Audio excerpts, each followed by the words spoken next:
Bonjour à tous et bienvenue sur le Mug Nowtech. Aujourd'hui, on va parler des 15 femmes qui ont révolutionné la tech qu'on connaît aujourd'hui. On va bien sûr parler de plein d'autres sujets tech. Nous sommes le mercredi 8 mars 2023 et on démarre tout de suite.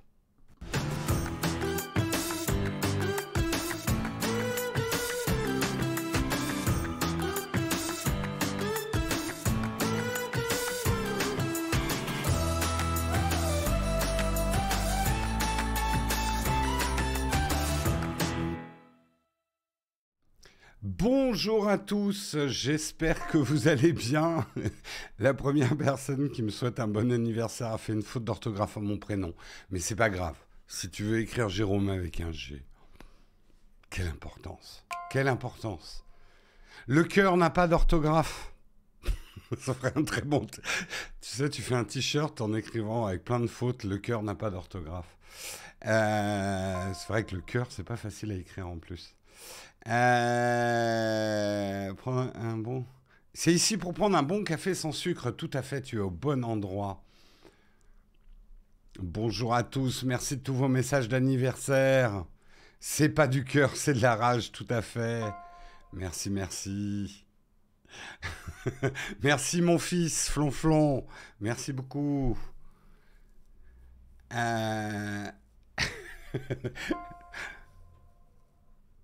Merci, merci. Bon, sur ce, du coup, le train de la hype, mais franchement, c'est pas mon anniversaire, c'est ma fête aujourd'hui. Train de la hype niveau 3 dès le départ. Merci Samuel Archet-Test pour ton 15e mois d'abonnement. Merci Cybersimple, 27e mois d'abonnement, c'est plus de l'amour, c'est de la rage. Merci Freddy San pour ton 19e mois d'abonnement. Merci d'Enfer pour ton 12e mois d'abonnement. Merci Fabrice K74 pour ton 2e mois d'abonnement. Merci Buff de Malak pour ton 26e mois d'abonnement. Un grand merci à toi, c'est plus de l'amour, c'est de la rage. Ainsi que pour Ergue qui 27e mois d'abonnement. Merci beaucoup à vous les contributeurs de ce matin qui avaient démarré le train de la hype, le train de l'anniversaire, on va dire ça. Merci Falcon Keys pour ton 34e mois d'abonnement. C'est plus de l'amour, c'est de la rage. Moi je dis. Tout à fait. Sur ce, on va peut-être pas faire un article sur mon anniversaire. C'est certainement l'événement le moins important de la journée. Et on va regarder tout de suite de quoi on va parler aujourd'hui. Voilà, si... C'était un article sur le gâteau. Vous le savez, aujourd'hui, c'est la journée internationale des droits des femmes. On va faire un article sur les 15 femmes qui ont révolutionné la tech. On parlera ensuite de l'iPhone 15 Pro et de ce fameux bouton de volume à semi-conducteur. Oh là là, mais quelle révolution. C'est à demi une moquerie. On parlera aussi... conjointement à ça, que Apple va abandonner l'encoche sur tous ses modèles, et ça se confirme, pour le remplacer par une pilule. On parlera également de Twitter, encore toujours des musquerades à droite et à gauche, cette fois liées effectivement à la panne qu'on a connue sur Twitter le 6 mars. Rien ne va plus. Nous parlerons également de Microsoft, avec Microsoft qui admet que Cortana était franchement stupide. Mais elle n'est pas la seule, puisque Satya Nadella a dit que tout le monde était stupide, enfin que toutes les anciennes intelligences artificielles étaient stupides. Cortana, Alexa, Bixby, Google Assistant, Siri, tous des crétins. Qu'est-ce qu'il a voulu dire par là? Et pourquoi il dit ça? Et nous terminerons par une anecdote amusante qui ne nous rajeunit pas, au même titre que mon anniversaire. Bill Gates était tellement obsédé par le démineur qu'un employé de Microsoft l'a piégé pour qu'il s'en débarrasse. Aïe, aïe, aïe. Déjà des addictions aux jeux vidéo, mais ça ne peut pas. C'est les mêmes vieux aujourd'hui qui gueulent contre les... Bref, on y reviendra en fin d'émission. Voilà en tout cas pour le sommaire du jour. J'espère qu'il vous va. J'en ai pas d'autres. Et je lance tout de suite le Kawa.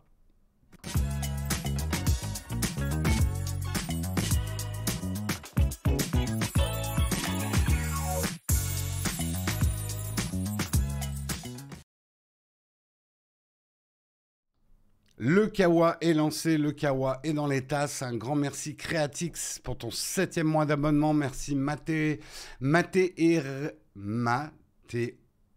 Réo pour ton 2e mois d'abonnement. Merci, merci à vous les contributeurs. Aujourd'hui, le train de la hype niveau 3 est bien engagé dans la gare. Il n'est pas en grève. On va commencer, effectivement, vous savez qu'aujourd'hui, c'est la journée internationale des droits des femmes, et non pas, dois-je le rappeler chaque année, la journée de la femme. C'est pas du tout la journée de la femme, c'est la journée internationale des droits des femmes. Et je vais vous dire, avant qu'on attaque l'article, je pense que cette journée existe pour ne plus exister. Je pense que cette journée internationale des droits des femmes existe pour que la journée internationale des droits des femmes n'existe plus. Elle ne devrait, on est en 2023, et c'est déjà un scandale que cette journée internationale des droits des femmes existe encore. On est en 2023 et la moitié de l'humanité est encore maintenue culturellement sous un patriarcat dont il faut se débarrasser. En tout cas, c'est ma conviction profonde. Je respecte que certains ne partagent pas cette conviction profonde, mais ça ne m'empêche pas de la partager avec vous. Cette fête ne devrait pas exister. C'est déjà une anomalie en elle-même. Merci Pascal M qui a offert 5 abonnements communautaires. Cela étant dit, il est important effectivement de rétablir un certain nombre de choses culturellement, parce que le fondement du problème est un problème culturel, le patriarcat est un problème culturel, et ça se soigne par de l'information, et notamment rétablir les vérités.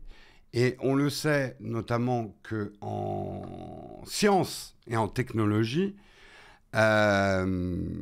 beaucoup de femmes ont été oubliées de l'histoire, effacées de l'histoire des inventions, effacées et dépouillées de leur apport scientifique et technologique, souvent remplacées par des hommes qui parfois étaient même leurs conjoints. C'est hélas quelque chose qui existe.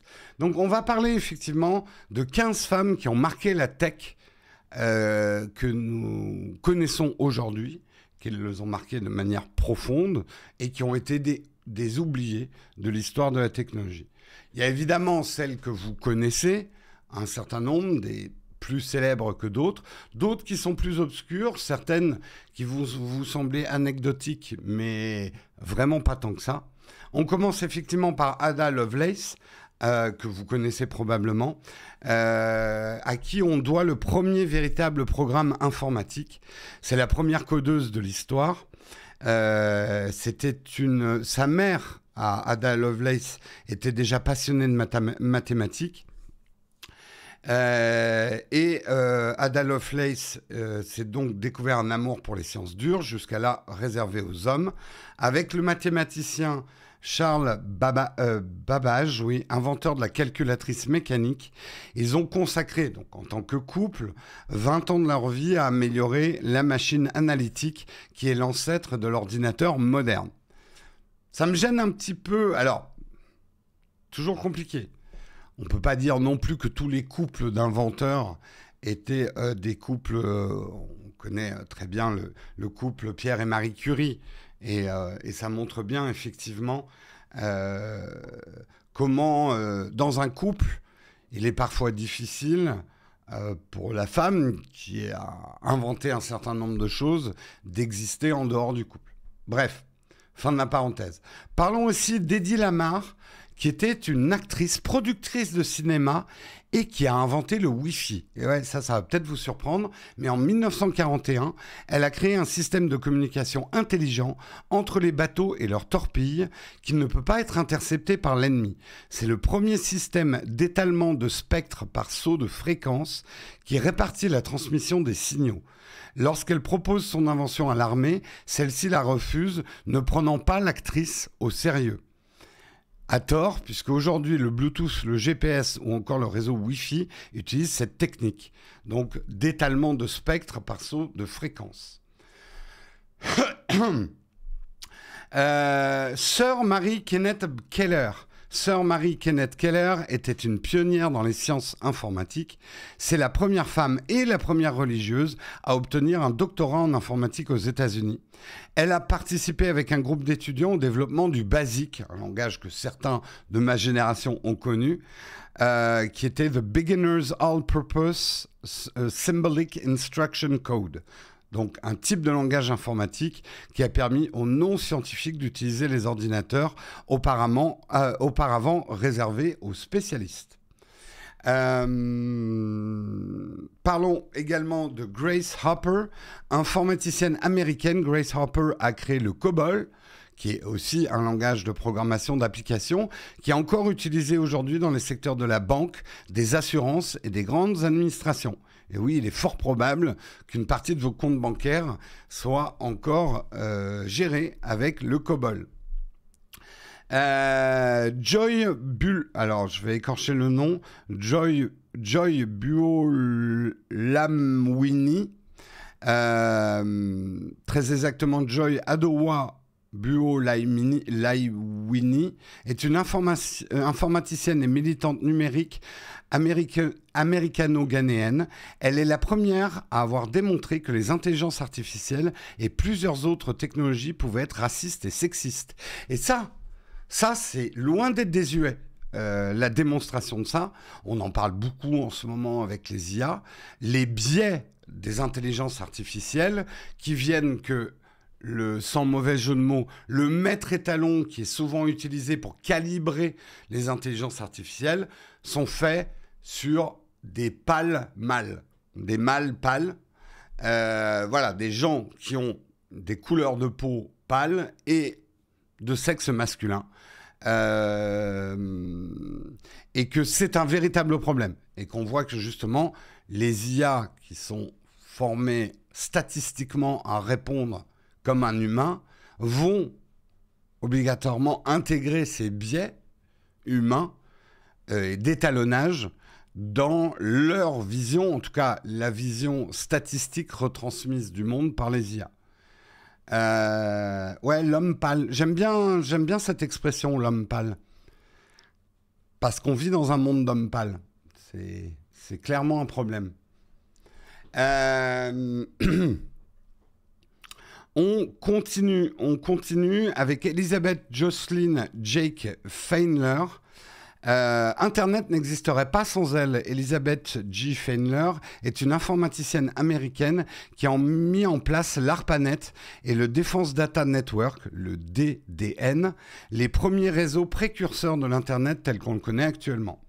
Il y a également Roberta Williams qui a révolutionné le monde du jeu vidéo, et ça je connais, je vais vous dire pourquoi. En 1980, elle a créé avec son mari le jeu vidéo Mystery House, le premier jeu d'aventure avec des illustrations graphiques. Il n'y avait pas de son, ni de couleur, ni d'animation, mais les graphismes sont en 2 dimensions, là où les autres jeux de l'époque n'étaient qu'en mode texte.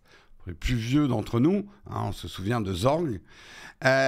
Toute sa carrière, elle apportera de nombreux bénéfices au domaine des jeux, notamment avec de nombreuses versions de King Quest. Et King Quest, j'y ai énormément joué, moi. Ça fait partie des premiers jeux de rôle graphiques sur ordinateur. Et je me souviens de Roberta Williams, parce que c'est elle qui écrivait tous les scénarios des King Quest. Je me souviens d'interviews d'elle dans les magazines de l'époque, Tilt, Hebdogiciel, etc. Effectivement, elle a marqué quand même le monde des jeux vidéo.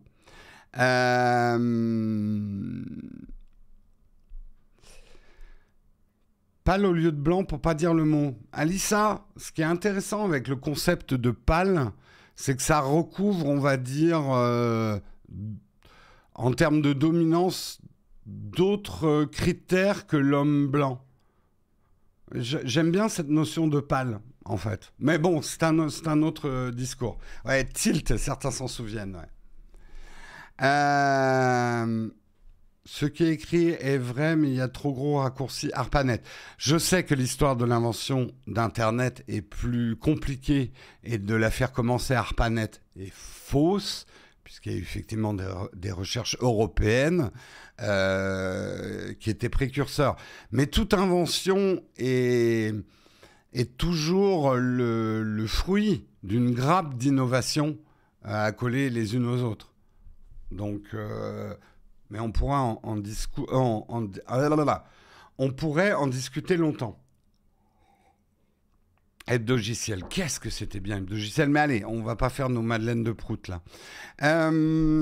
C'est absolument pas le sujet. Jem Levy. Jem Levy est connue pour avoir créé les premiers magazines en ligne. Elle est également à l'origine du premier dossier de presse électronique en 1995 pour parler de l'album Cyberpunk de Billy Idol. Souvenez-vous, Billy Idol. Ah, désolé, hein, Billy Idol, hein, mais tu faisais toujours ça, hein, donc je te mime. Hein. Ça m'a ramené des années en arrière d'entendre parler de Billy Idol, quoi. Qui est toujours là, hein, d'ailleurs.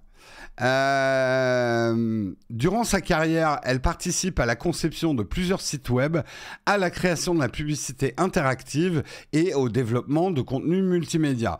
On ne sait pas vraiment si on doit la remercier pour la création de publicité interactive, mais en fait, si. Je sais, vous aimez pas la pub, voilà, il y a trop de pubs, c'est chiant la pub. Ok. Cela étant dit, on est bien content que tout ce contenu, on puisse le lire, le regarder, l'écouter, hein, sans devoir mettre toujours la main au portefeuille, sans être obligé de participer au business scabreux des adblockers. On est quand même bien content que la publicité existe sur Internet. Fin du débat, parce que c'est pas du tout le débat. En tout cas, merci à James Levy. Sheryl Sandberg, ça c'est un nom qui vous dit quelque chose. Effectivement, en 2008, l'ancienne employée de Google devient directrice des opérations de Facebook dans le but de rentabiliser le réseau social. Jusqu'à son arrivée, le site est totalement gratuit et ne génère pas suffisamment d'argent. Elle y intègre les premières publicités. Grâce à cette petite révolution, elle intègre le conseil d'administration en 2012 et devient la seule femme à y siéger.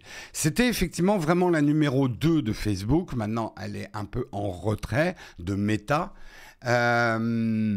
Mais elle a quand même... Enfin, d'abord, culturellement, je pense qu'elle a été quand même un apport hyper important et non négligeable à la personnalité de Mark Zuckerberg. Elle a permis à Facebook de connaître ses grandes années de gloire, notamment au niveau boursier, hein, de gagner énormément d'argent. Voilà. Margaret Hamilton, peut-être que vous en avez entendu parler, elle a travaillé sur les missions Apollo et ont permis aux premiers humains d'aller sur la Lune. Dès 1963, elle travaillait au MIT sur des logiciels embarqués dans les vaisseaux spatiaux qui doivent prendre en charge la navigation et l'atterrissage sur la Lune. L'anecdote veut qu'une fois, elle avait sa fille au travail et que sa fille s'est amusée à appuyer sur les mauvais boutons et a commis une erreur. Et cette erreur a ouvert les yeux à Margaret qui voit le dysfonctionnement dans le pilotage automatique des fusées. C'est justement ce qui arrive en 1968 avec la mission Apollo 8. Grâce à son intelligence, la scientifique parvient à régler le problème et contribue à la bonne réussite d'Apollo 11. Que c'est pas rien. Jean Batrick, c'est une des 6 ENIAC Girls, des informaticiennes recrutées pour programmer le premier ordinateur 100% électronique. Cette machine doit résoudre des problèmes de calcul en un temps record et avait pour objectif de remplacer les femmes qui calculaient les trajectoires des missiles. Historiquement, on a toujours beaucoup employé des femmes pour les calculs, parce qu'elles étaient meilleures effectivement que les hommes pour les calculs, plus consciencieuses, etc. Ce qui a fait effectivement qu'il y a eu énormément de femmes dans les mathématiques et dans les débuts de l'informatique. Le problème étant qu'on ne les reconnaissait pas à leur juste valeur. On les recrutait, mais on ne les reconnaissait pas. Mary Wilkes, Cette programmeuse et conceptrice de logiciels informatiques est la première à avoir travaillé sur l'ordinateur Link, le premier micro-ordinateur personnel. Joan Ball, qui est la première à lancer un service de rencontre et de liaison à long terme par ordinateur en Angleterre en 1964. À l'époque, le concept a beaucoup choqué et est elle-même considérée comme une proxénète. Mais très vite, les demandes sont de plus en plus nombreuses et le site est un succès. A-t-on eu idée, juste pour remettre les choses en place, a-t-on eu idée de traiter les développeurs et les fondateurs de Tinder aujourd'hui de proxénètes? Pas vraiment. Radia Perlman, qu'on appelle la mère de l'Internet. Radia Perlman est une conceptrice de logiciels et ingénieure en réseau. Elle est célèbre dans le monde de la tech pour avoir inventé le protocole Spanning Tree. C'est à elle qu'on doit le fonctionnement d'ordinateurs en réseau qui, par la suite, a permis le développement d'Internet. Margaret Rossiter. Margaret Rossiter est une historienne des sciences, connue pour avoir démontré que les contributions des femmes dans le monde scientifique ont longtemps été minimisées, effacées, voire attribuées à des hommes. Donc, Margaret Rossiter est justement à l'origine et le pourquoi de cet article, c'est que c'est elle, en tant qu'historienne des sciences, qui a démontré qu'on a effacé les femmes de l'histoire des sciences et des technologies. Que c'est scandaleux.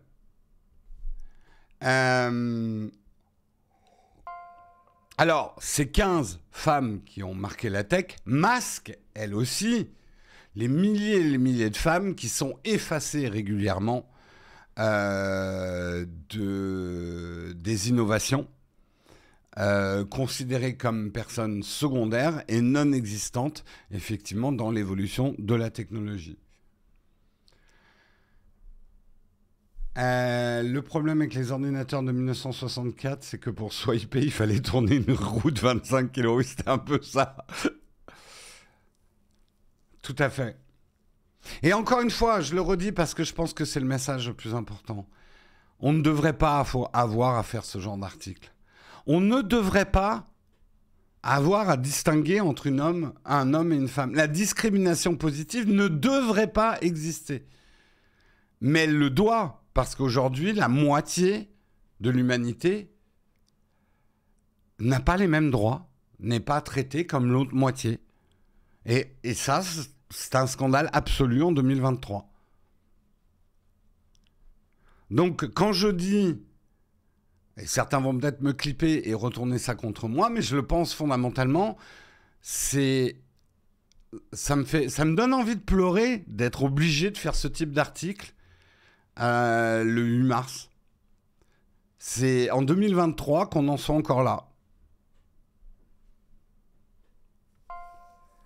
Bref.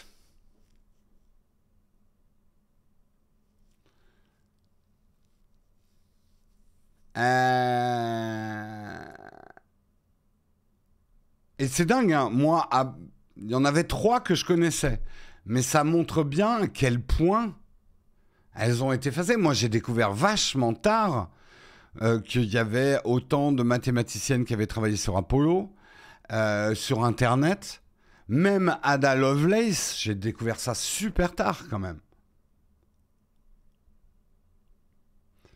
Mais ouais, c'est dingue. Enfin, franchement, on peut se targuer. Ouais, on est en 2023, on a compris tout un tas de choses, machin. Mais quel retard! Quel retard! Et quel retard on est en train de prendre! Et sur certains aspects, ça s'améliore pas, ça s'empire, quoi.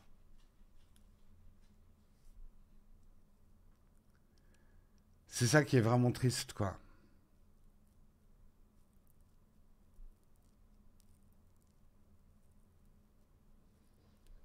Tu raisonnes comme un homme blanc, c'est pour ça que tu dis ça.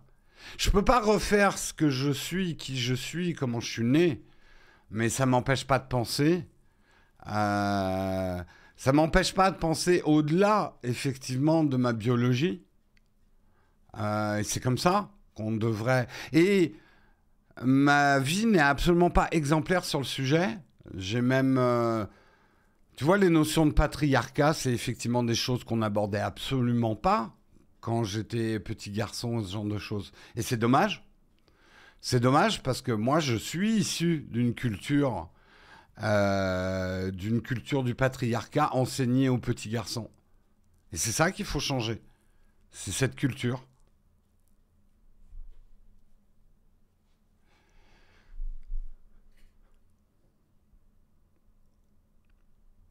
Mais t'as peut-être pas été là au début, Canou, mais je suis complètement d'accord avec toi. C'est un scandale qu'il faille avoir une journée pour se rappeler des droits de la moitié de l'humanité.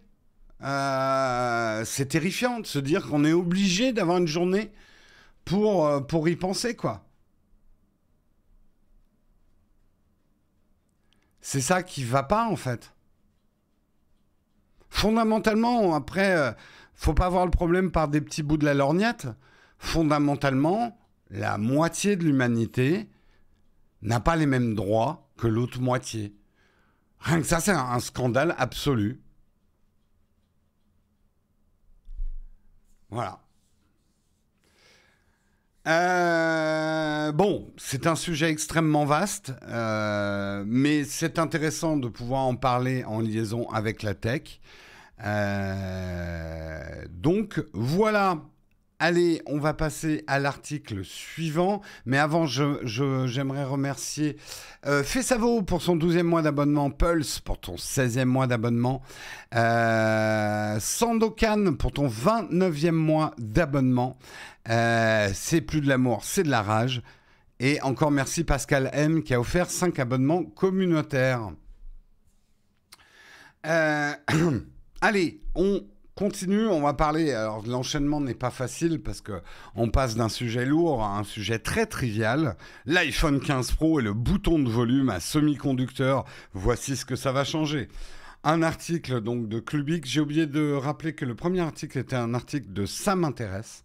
Et là c'est un article de Clubic. Alors que les fabricants de cloques. C'est les mecs qui ont inventé les ampoules, les fabricants de cloques. Alors que les fabricants de coques ont reçu les rendus 3D de la partie extérieure des prochains smartphones d'Apple, ces derniers se dévoilent... Putain, j'en ai marre de cet iPad qui tombe en panne. Ces derniers se dévoilent progressivement et révèlent un peu plus leurs secrets. Parmi eux, ce sont les versions Pro et Pro Max qui retiennent le plus de l'attention car elles bénéficient souvent de nouveautés avant le reste de la gamme. Le bloc photo, on en a déjà parlé, mais là, ce qui nous intéresse, c'est les boutons.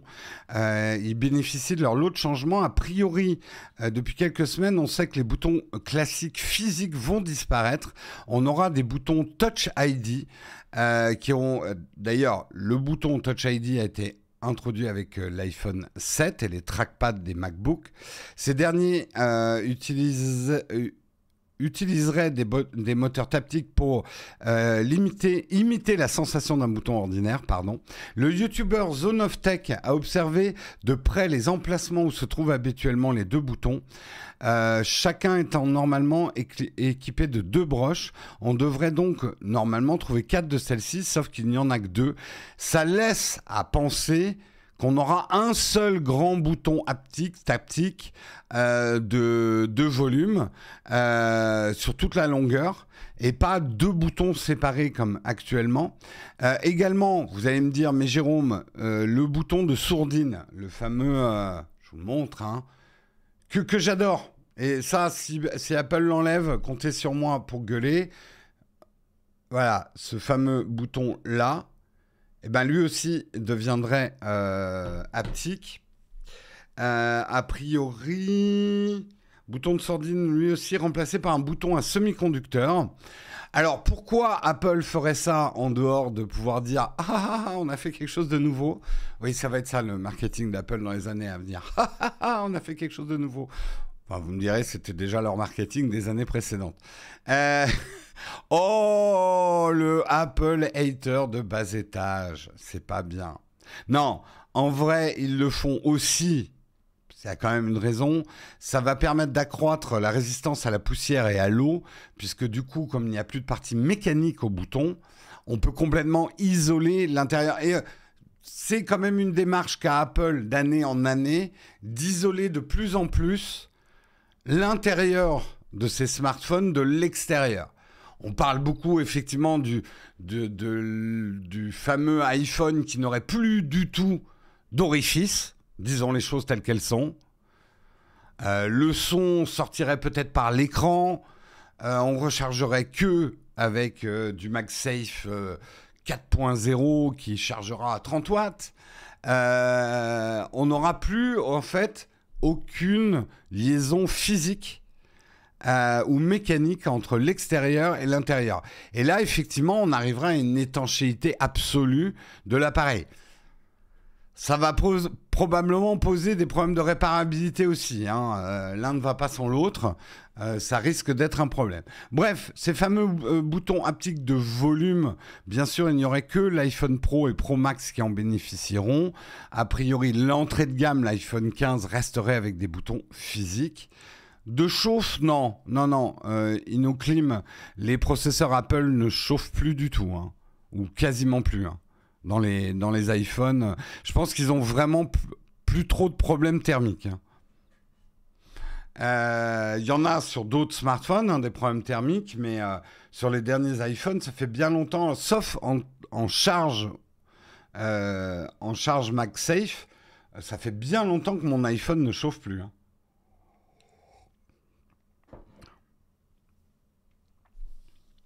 Je comprends pas trop l'intérêt, ça semble être un gros surcoût pour pas grand-chose. Bah, je vais t'en expliquer un tout de suite, tel intérêt.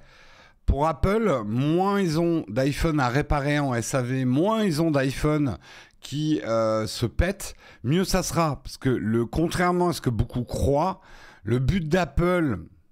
Alors, il y a tout un débat. D'ailleurs, on est en train de préparer une vidéo sur le sujet.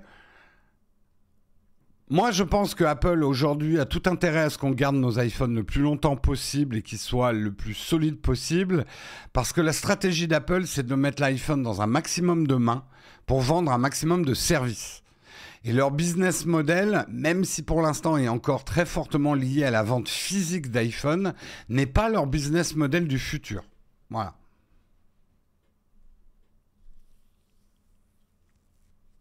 MagSafe, c'est vraiment peu efficace et inutile versus la charge rapide. Je suis pas tout à fait d'accord avec toi. Moi, j'utilise maintenant que du MagSafe quasiment pour recharger mon iPhone.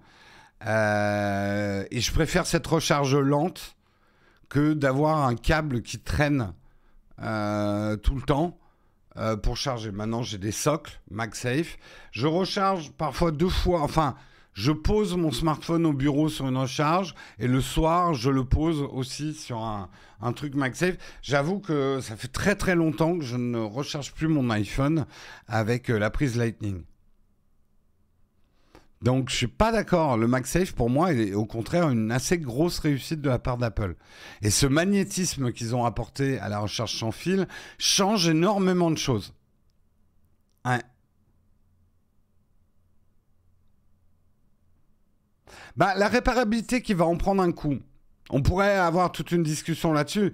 En vrai, oui, si l'iPhone est complètement scellé et qu'on ne peut plus aller à l'intérieur, ça va être un problème de réparabilité. Mais en même temps, on voit l'autre côté du verre. Enfin, le côté à moitié plein. S'il n'y a plus de boutons physiques et qu'il y a moins de possibilités pour que des poussières rentrent et ce genre de choses, ça veut dire qu'il y aura moins de pannes. Et c'est pas mal en termes de réparabilité, déjà de faire un produit qui a moins de panne. Hein? C'est comme en gestion de ton compte personnel. Hein? Payer ses dettes, c'est déjà s'enrichir. Bah, avoir moins de problèmes de réparabilité, c'est déjà avoir moins de panne, tu vois. Donc ça se tient.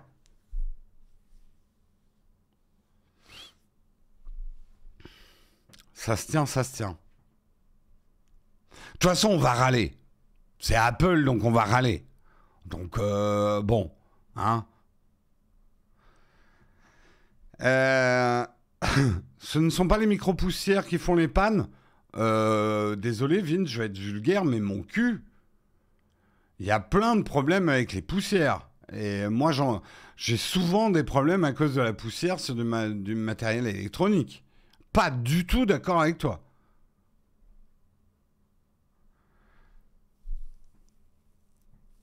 Euh,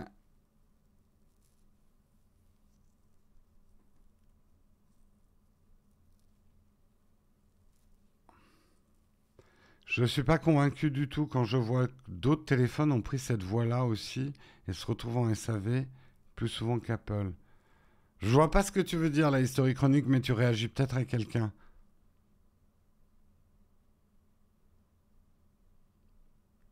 Bah, parle-en à tous ceux qui ont des smartphones pliants du problème des micro-poussières. Ah ouais, ouais, ouais, c'est un problème, ouais. Oui, je vous ai même pas parlé de l'iPhone jaune. Ah putain, c'est vrai que j'ai oublié de mettre un article là-dessus. Vous voulez qu'on parle de l'iPhone jaune? Apple a sorti un iPhone. Un nouvel iPhone. On en est à combien? 14. Il est jaune. Voilà.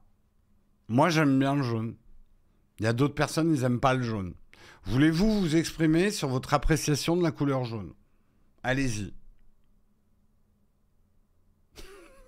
Allez-y, hein, exprimez-vous. Hein. Ok, alors c'est joli. J'aime pas le jaune. J'aime le jaune. Waouh, du jaune. Je préfère le vert. Le jaune est une couleur primaire. Point. Lol. C'est jaune. Jaune poussin ou jaune canari.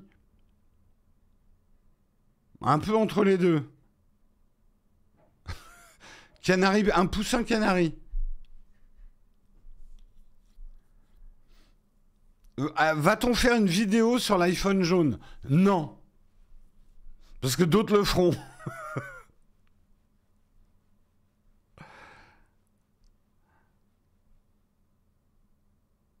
Apparemment, le jaune a une meilleure batterie sur une page web. Alors ça, c'est une vraie info. J'avoue que j'ai pas regardé. Est-ce qu'ils ont mis une batterie optimisée? Ouais, ça me paraît bizarre, mais...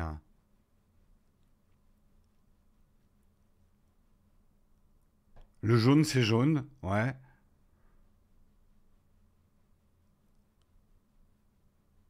J'aime le jaune du soleil du sud, ouais.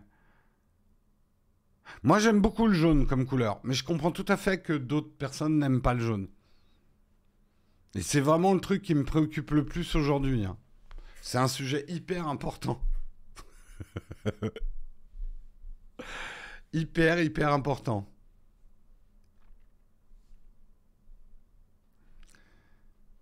Oui, alors je suis d'accord. Il y a des beaux jaunes et il y a des jaunes pas beaux.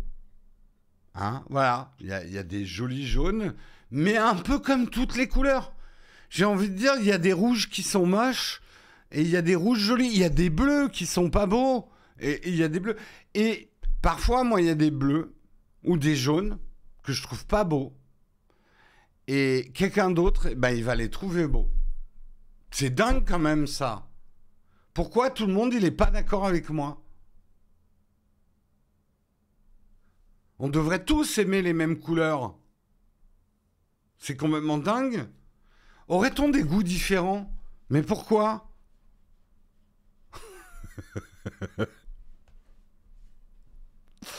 Aïe, aïe, aïe, les goûts et les couleurs. Alors, mais alors, Caradoc, j'adore le marron. Et il y a des marrons qui font partie de mes couleurs préférées. Il y a des très jolis marrons. Pas du tout d'accord avec toi. Mais pas du tout d'accord avec toi. Pareil, le cacadois, il y a des très jolis cacadois. Il y a des kakis qui sont magnifiques et il y en a d'autres qui sont moches.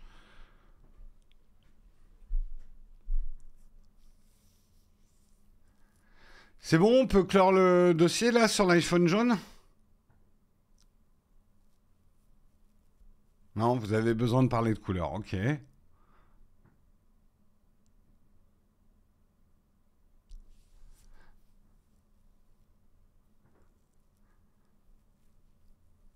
Bioman, les goûts, les couleurs. Je pense qu'on a bien développé le sujet, ouais, je trouve aussi. Blouge, c'est bien le blouge, ouais, j'aime bien le blouge. En vrai, c'est le Bordeaux. Hein. Euh, Tu peux faire une vidéo avec des milliers de vues. Ouais, mais j'aurais envie de pleurer. Si je devais faire une vidéo pour faire des millions de vues juste sur un iPhone jaune, j'aurais envie de pleurer. À l'intérieur, je serais en train de pleurer. Je ferais waouh, il est trop bien mon iPhone jaune. Mais à l'intérieur, en fait, je serais là. Mais c'est pas vrai d'en être arrivé là. Tu vois, alors, ça veut pas dire, hein, dans certaines vidéos, je pleure un peu à l'intérieur parce que je suis obligé de les faire. Il faut pas croire qu'on fait que les vidéos qu'on a envie de faire. Mais j'essaie quand même de toujours trouver un équilibre entre le moi intérieur qui pleure et faire une vidéo qui marche. Voilà.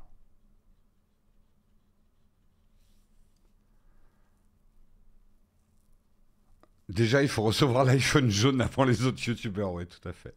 Bon, allez, je voulais vous parler, du coup, on va le faire super rapidement parce qu'il est déjà 8h40. Que aussi, il va plus y avoir d'encoches sur les iPhone 15. On va avoir des pilules à la place des encoches. Ouais, vous êtes contents, on s'est tellement acharné sur cette encoche. On a tellement dit, et nous-mêmes, les premiers, hein, je vais me flageller, l'encoche, c'est synonyme d'Apple, ils l'abandonneront jamais, c'est l'iconographie de la marque, ils les mettent même sur leurs ordinateurs, les encoches, jamais Apple n'abandonnera l'encoche, c'est leur signe distinctif. Mon cul, ils mettent des pilules maintenant, voilà. Plus de...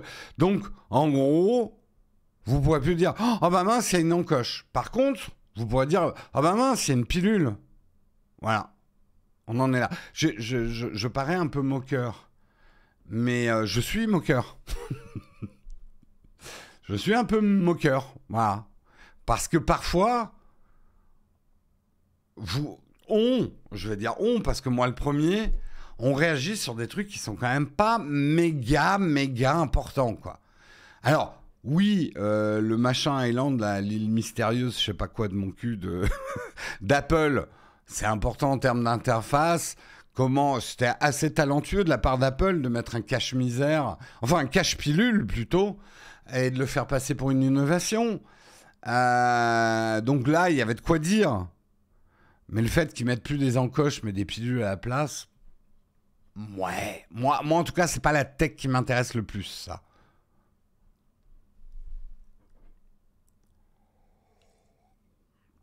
C'est l'anniversaire du cul de Jérôme. C'est vrai que je dis beaucoup cul aujourd'hui. C'est mon droit, c'est mon anniversaire. Cul. Euh...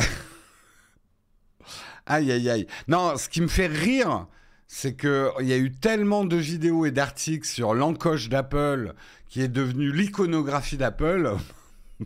Bah non, pas du tout. Pas du tout. Allez, on passe à Twitter, là aussi, hein, il y a de quoi rire. On va rire ensemble un petit peu. Enfin, rire ou pleurer.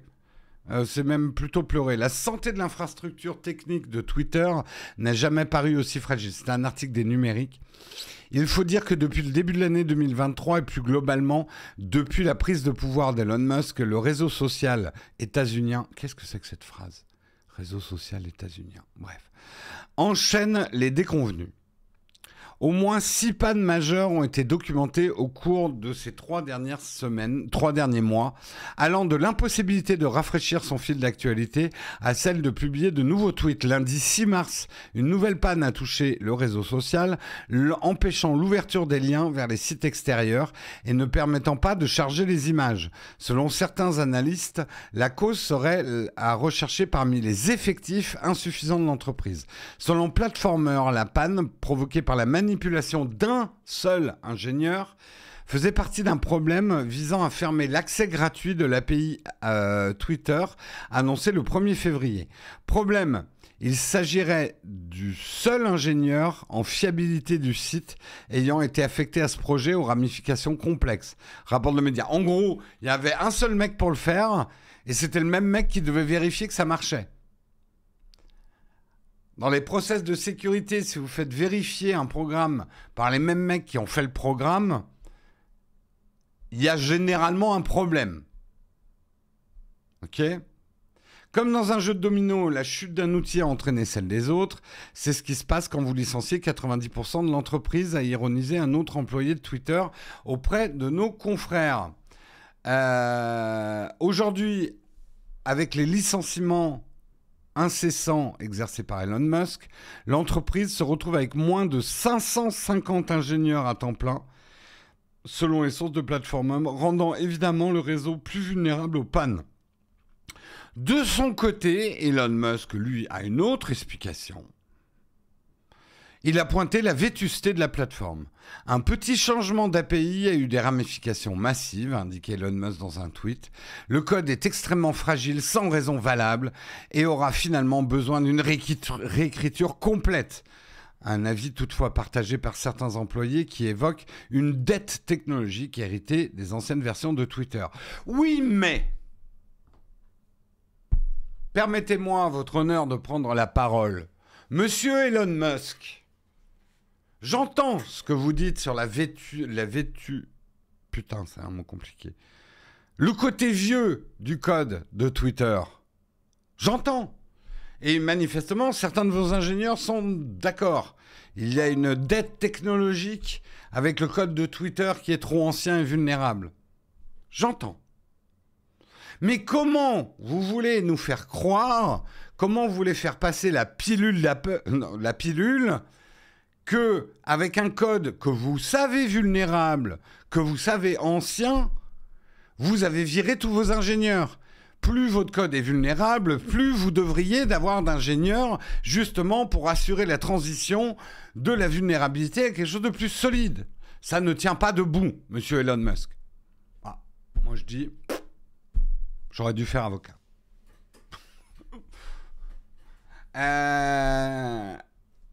Et c'est là que je viens de me faire ban de Twitch.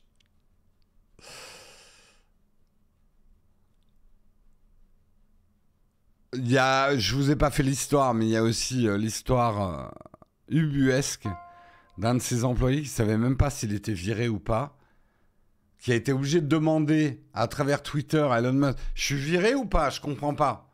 J'ai plus accès à mon ordi, mais j'ai pas reçu ma feuille de licenciement. Ce quoi Elon Musk a répondu par des smileys, ouais, t'es viré.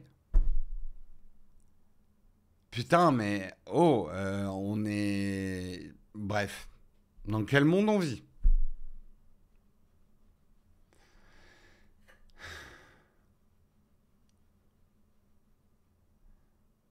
Il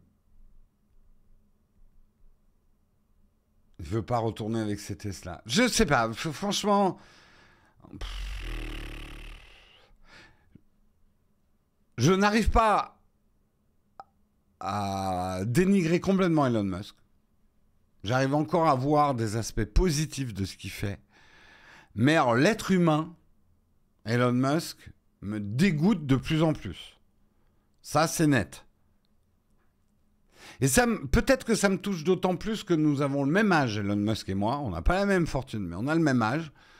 C'est quelqu'un de ma génération. Putain, il y a des moments, j'ai envie de lui dire, mec, d'où tu sors des comportements pareils, quoi?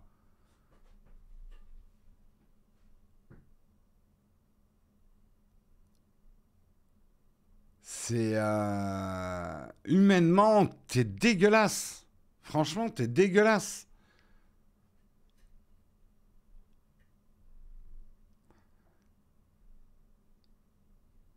Il n'y en a pas des mecs comme Musk en France. Bah, d'un certain côté, tant mieux. D'un autre côté, dommage pour notre industrie, notre technologie, mais...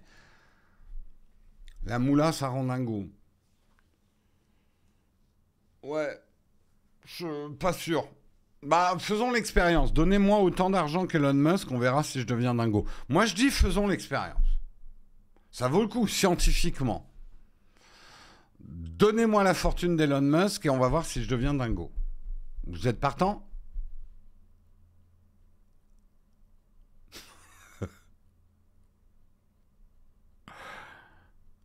Ah non, tu peux pas dire info sûre sans avoir fait l'expérience, on est des scientifiques.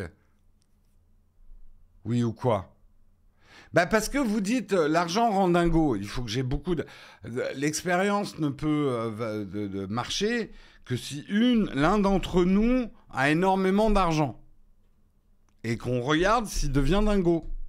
Je me sacrifie, je me propose.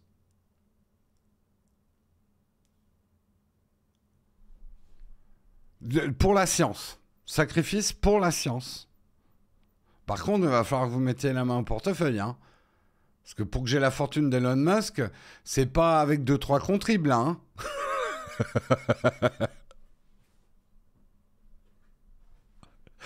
Ça y est, on a des humanistes qui se réveillent. Non, mais Jérôme, on t'aime comme tu es. On veut pas que tu deviennes dingo, donc on va pas le faire.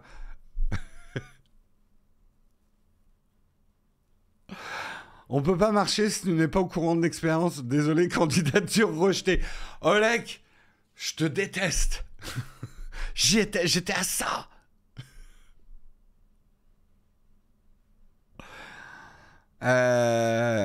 Non, non, ça me dérange pas du tout, Nelly Eric. Pour la science. Pour la science. Et si tu deviens dingo, comment on fait après? Franchement, je me serais sacrifié pour la science. Voilà.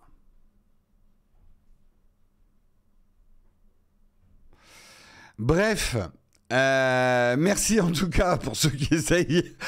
Bon zouf pour la science. 25e mois d'abonnement, c'est plus de l'amour, c'est de la science, c'est de la rage. Merci Toelat également pour ton 14e mois d'abonnement. Merci Fessavo pour ton 12e mois d'abonnement. J'ai déjà remercié, mais je vous remercie encore.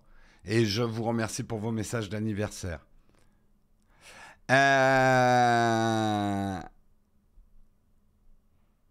J'attends ton propos, je constate.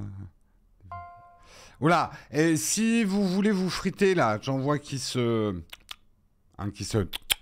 Vous faites ça en DM, hein, ambiance générale, voilà. Pas en public. Merci la modération. On n'invective pas une personne en public. Vous êtes comme un grand dîner. Hein, nous sommes 772 actuellement à un grand dîner. On ne s'invective pas en public. On s'invective en DM. Merci. Merci beaucoup. Ah, c'est un grand banquet. Hein. Je sais pas. C'est pour qui l'addition? Moi, c'est mon anniversaire. Hein. Donc, c'est pas moi qui paye. On est 700. Du coup, il y en a qui sont barrés. On n'est plus que 769.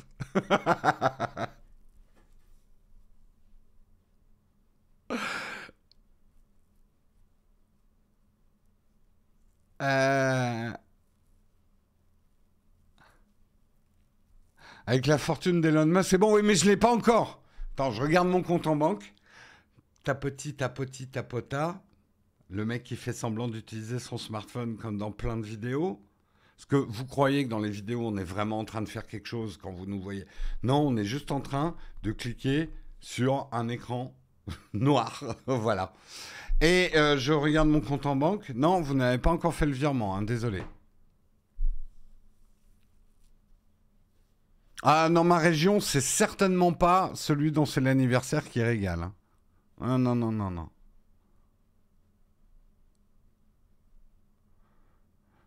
C'est quoi le prochain sujet, Manon? Tu as raison de me ramener sur les rails. Je suis en train de me perdre. Et le prochain sujet, effectivement, c'est Microsoft qui l'admet. Cortana était franchement stupide. C'est un article de Phone Android. Microsoft mise encore beaucoup aujourd'hui sur l'IA, incorporant un bot dans Bing, bot Bing. Non, vous savez, ChatGPT qui a été intégré dans Bing, ça marche plutôt pas mal. Je l'utilise maintenant. Alors justement, on en reparlera. Et par extension dans Windows 11. Ce n'est pas vraiment une nouveauté puisqu'on se souvient tous de Cortana, l'assistante vocale incluse au forceps dans Windows 10 et qui a été abandonnée sur le bord du chemin à côté de Bixby en 2021. Cortana faisait partie de la vague d'assistants vocaux qui sont apparus dans les années 2010, aux côtés d'Alexa, de Bixby, de Google Assistant ou encore de Siri. Satya Nadella, le PDG de Microsoft, revient sur cette technologie dans les colonnes du Financial Times. Pour lui, les assistants n'étaient tout simplement pas au point. Mais il a des mots encore plus durs. Quand il parle des assistants vocaux en général, Il dit, ils étaient tous stupides à souhait. Que ce soit Cortana, Alexa, Google Assistant ou Siri, ils ne marchaient tout simplement pas. Une déclaration qui peut surprendre, étant donné qu'au lancement de Cortana en 2016, Satya Nadella en parlait comme du futur. Dénigrer le passé lui permet de mieux mettre en valeur sa technologie actuelle, mais aussi de faire un gentil tacle à la concurrence. Tacle appuyé par le fait que le PDG parle de cette technologie au passé. Donc oui, on pourrait dire, c'est bizarre quand même que le PDG de Microsoft critique Cortana. Pauvre Cortana attaché à un arbre sur une aire d'autoroute. Mais en fait, c'est malin. Il y a toute une nouvelle génération d'assistants intelligents qui arrivent beaucoup plus utiles. Franchement, je comprends ce qu'il dit parce que même si moi, par exemple, Siri me rend des services, que Google Assistant m'en a rendu, Alexa, ça marche. Je sais pas, j'essaie de trouver une analogie.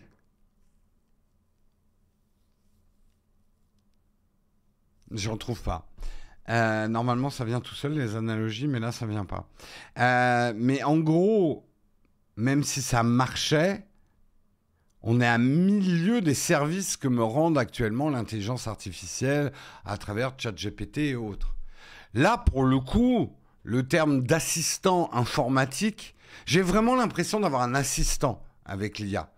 Un assistant à qui je peux demander des tâches qui, pour moi, seraient laborieuses avec mon cerveau humain, parce qu'il y a certaines choses qu'il fait bien mieux que mon cerveau humain.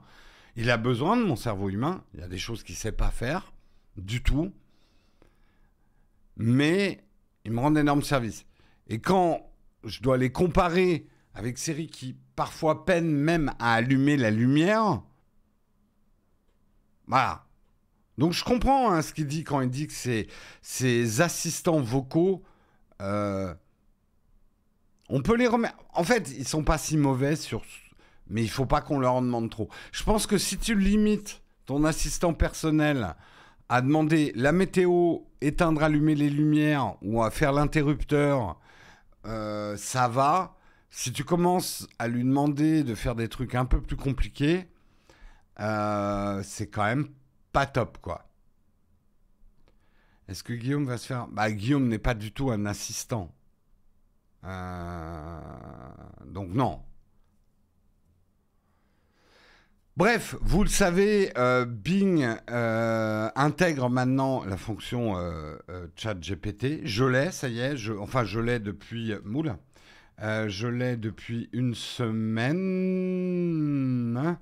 J'espère qu'il n'y avait rien de confidentiel. Merde. C'est des choses qui arrivent. Bing, bing, bing. Est-ce que je l'ai sur mon iPad? Yep. Je l'ai. Attendez, j'efface ma recherche précédente.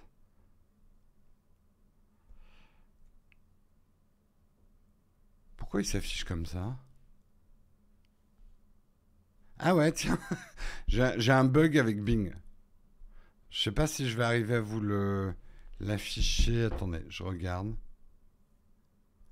Non, j'arrive pas à vous l'afficher correctement. Vous voyez pas, mais en fait en bas j'ai un bouton Bing maintenant. Et je peux, vous voyez, d'ailleurs la bêta est en train d'évoluer.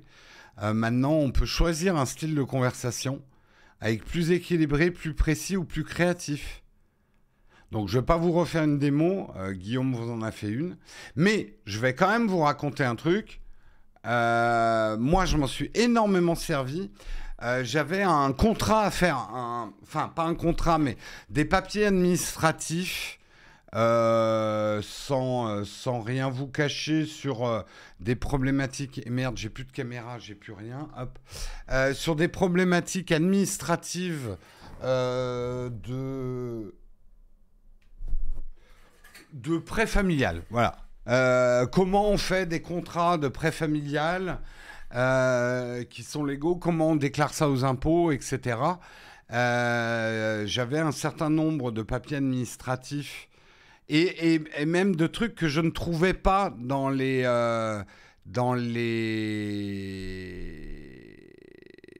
papiers,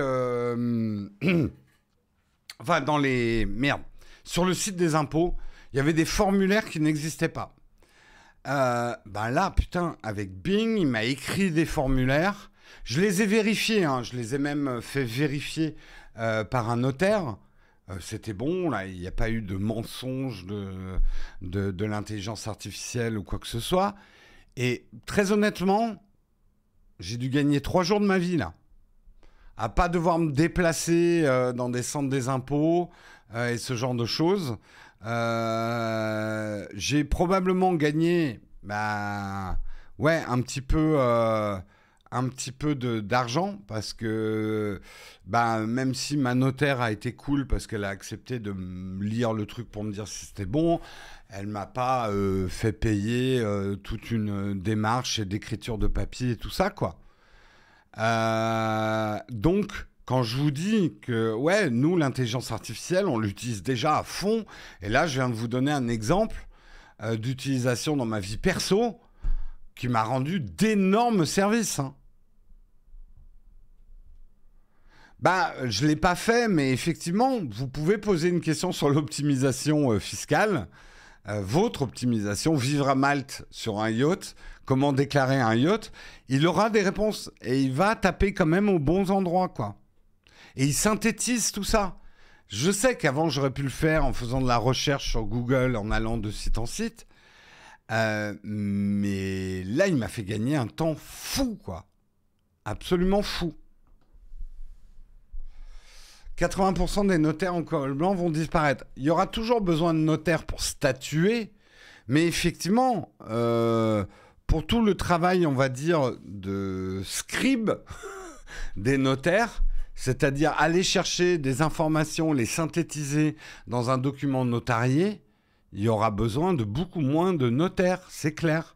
Et ça pose même un problème, ça c'est un autre sujet, mais est-ce qu'on sera prêt à payer les notaires aussi cher quand l'intelligence artificielle fera une partie de leur boulot? On aura toujours besoin d'un notaire pour analyser les documents, les valider, etc. Mais l'écriture des documents, les recherches dans des textes, ben oui, ça peut être fait avec un assistant, ouais. Ça s'appelle un clerc de notaire. Pardon, ben... Les clercs, ils ont un futur pas clair. Désolé les clercs. Hein. De toute façon, honnêtement, les clercs, soyons honnêtes 2 secondes. Un moine avec une masse d'armes, ça peut pas marcher. Désolé, c'est une blague de vieux jeu de rôliste. Voilà.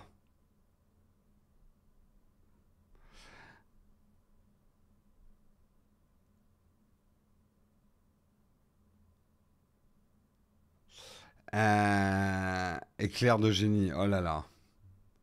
On vous arrête plus. Bref, revenons à nos moutons et passons surtout au dernier article afin qu'on ait le temps de faire un corn fac. Et oui, ça faisait longtemps qu'on n'avait pas fait un corn fac. Le saviez-vous? Bill Gates était tellement obsédé par le démineur qu'un employé de Microsoft l'a piégé pour qu'il se débarrasse de cette addiction. Quoi? Il y avait des addictions avant TikTok? Mais c'est pas possible. Comment ça, le démineur? Qu'est-ce que c'est que cette histoire? C'est jeuxvideo.com qui nous amène cette histoire, moi, qui m'a fait sourire. Le journaliste d'Art Technica, Kyle Orland, raconte à quel point Bill Gates était accro au démineur de Windows au début des années 90. Le démineur, ou Minesweeper, était incontournable au sein de Windows à l'époque. Il a fallu attendre Windows 10 pour qu'il ne soit plus installé par défaut. À l'époque, chez Microsoft, des gens restaient tard dans la nuit, alors qu'il n'était pas rare de voir des personnes faire des pauses à 9h du soir pour jouer au démineur. Raconte Libby Dunzey Nuttall, qui était chef produit de Microsoft pour les divertissements dans les années 90. Bill Gates a été addict pendant une période. Le milliardaire ne pouvait s'empêcher d'y jouer, donc aux démineurs, avec l'objectif de battre les scores des meilleurs joueurs de Microsoft. A priori, le patron de l'entreprise n'était pas le meilleur et tentait de se hisser au haut du classement lui prenait beaucoup de temps. Charles Fitzgerald, qui lui aussi était chef produit chez Microsoft à l'époque, échange des mails avec Bill Gates qui expliquait chercher à battre le record de vitesse pour résoudre une partie. Pour vaincre cette addiction, parce que Bill Gates passait de plus en plus de temps sur le démineur du coup, et pour combattre cette addiction, Bruce Ryan, employé de Microsoft, a été sollicité par Melinda French, qui allait ensuite devenir Melinda Gates, son ex-femme. Hein. C'est elle qui a sollicité Bruce Ryan pour lui dire « Hey, mon mec, il passe trop de temps sur le démineur, trouve une solution !» Cette dernière lui a demandé une faveur pour l'entreprise, ne plus communiquer à Bill Gates les nouveaux records du démineur. Bruce Ryan a accepté, mais il est allé même plus loin. Avec un programme Macro Recorder, il a conçu un système permettant d'atteindre un record impossible à battre d'une seconde seulement. Lorsque Bill Gates lui a envoyé une capture d'écran attestant de son nouveau record, Bruce Ryan lui a rétorqué qu'il n'était plus nécessaire de jouer. Ce à quoi Bill Gates, vexé, a répondu « Mes compétences critiques sont supplantées par un ordinateur. Cette technologie va trop loin. Si les machines peuvent aller plus vite que les humains, comment pouvons-nous encore préserver notre dignité humaine ?» Attends, Bill Gates, la Microsoft qui vient de dire que Cortana était débile et qui nous refout du chat GPT dans Bing, tu nous as dit dans les années 90 comment on fait pour préserver notre dignité humaine parce que tu étais battu par un ordinateur au démineur. Ça fait une très longue phrase que je viens de dire, mais vous voyez que je suis révolté. Quand même. Bref, pour Bruce Ryan, il est évident que Bill Gates était ironique à l'époque. La ligne suivante du mail était « Je suppose que je vais devoir essayer un niveau intermédiaire », mais il semblerait que l'addiction de Bill Gates pour le démineur se soit arrêtée là. L'anecdote reste particulièrement croustillante aujourd'hui et elle démontre que personne n'est à l'abri de devenir accro à un jeu, aussi simpliste soit-il. Est-ce que vous avez eu des addictions à des jeux débiles ? Moi, j'en ai eu. Hein. Bah, Tetris, hein, moi j'ai eu ma période Tetris, hein, c'est clair. Hein. C'est pas un jeu débile. Ce que je veux dire, quand on dit petit jeu, voilà, un petit jeu. Mais Tetris, oui, j'ai eu quand même une forme d'obsession autour de Tetris. Hein. J'ai élevé un phoque. Pardon, Manon. Non, j'ai pas dit que Tetris était débile. Spider Solitaire, le jeu du flipper au début sur PC. Candy Crush, ouais, Candy Crush aussi, moi je suis un peu tombé dedans. Sudoku, et c'est toujours le cas d'ailleurs, le serpent sur Nokia, ça moi j'ai jamais aimé. Spider Solitaire, ouais, les solitaires j'ai eu un petit peu, mais pas trop. Géométrie Dash, je connais pas. Au Japon, il y a un championnat de pierre, feuille, ciseaux. Moi je joue uniquement à pierre, feuille, ciseaux, Spock. Clash of Clans, ouais... Ouais, est-ce qu'on peut encore parler de petits jeux ? Je sais pas. Je suis addict au jeu, j'ai élevé un phoque. Un jeu. Dans un jeu. Ah d'accord, t'as élevé un phoque dans un jeu.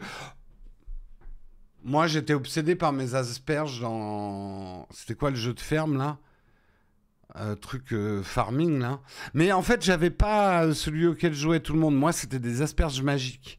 Parce que ça se passait dans un monde d'Heroic Fantasy. Mais c'était quand même des asperges. Mais elles étaient magiques. Jetpack Joyride, Brick Breaker, Bubble Bubble, Tetris, Angry Birds, Sokoban, Mots Croisés. Ouais, il y a une série sur Tetris qui sort sur Apple TV, ouais. Plus de 500 heures sur AlphaNut sur Switch. Putain, ah ouais. Doodle Jump. Ah ouais, le 2048, putain, je l'avais oublié pourtant. Ouais, ça commence à être vieux, mais pas si vieux que ça. Lézard Spock, je connais pas. Ah oui, Lézard et Spock, oui. Mais moi, je joue à la version croate, moi. Hades. Ouais, mais là, oui, moi, j'étais addict à des gros jeux aussi. Là, je parle de petits jeux.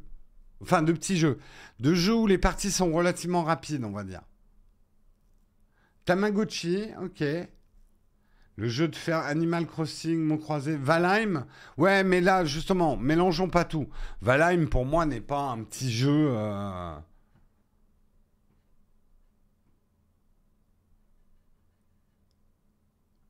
Flappy Bird, ah ouais, moi par contre, Flappy Bird, ça m'a énervé en 2 secondes. Les œufs dans Pokémon Go, ok. Poker, 1400 heures sur Rocket League. Ouais, non, mais on parle pas des jeux vidéo en général. Solitaire sur Google récemment, d'accord. Et 2048, c'était un peu la folie, ouais. Doodle Jump, Clash Royale, Temple Run. Pour moi, Wolfenstein, Temple Run. Ouais, Temple Run, on est sur la frontière entre petits jeux et jeux vidéo.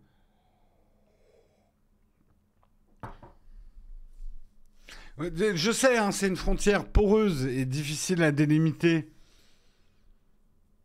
Pourtant, j'ai l'impression que ces jeux-là, tu vois, des Angry Birds, des Candy Crush, des démineurs, trigger des trucs dans mon cerveau qui n'ont rien à voir avec d'autres jeux vidéo auxquels je peux avoir des addictions aussi, mais ça touche à d'autres parties du cerveau. Je sais pas comment expliquer ça. Ah putain, j'ai encore perdu la caméra. J'en peux plus. Sony, je vous hais. J'en ai marre de cette caméra Sony là qui nous fait des pannes de chauffe là.